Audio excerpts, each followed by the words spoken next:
In front of me is Samsung Galaxy M56 and today I would like to show you how you can operate voice recorder.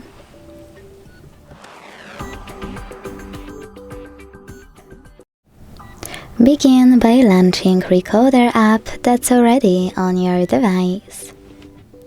Then choose while using, Allow, and tap on this red button at the bottom to start recording.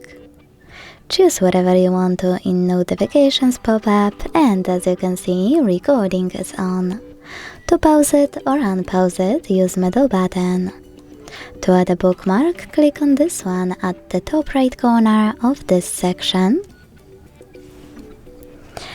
To listen to it right away, pause it, swipe it and click play button on the left, and to end it and save it, square one on the right.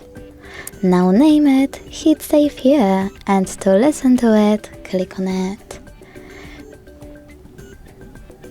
Now you can manage it using all of those options here and those three dots at the top right corner.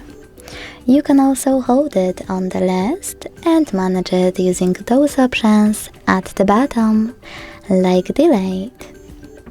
Thanks so much for watching. If you enjoyed this video, don't forget to leave a like, comment and subscribe.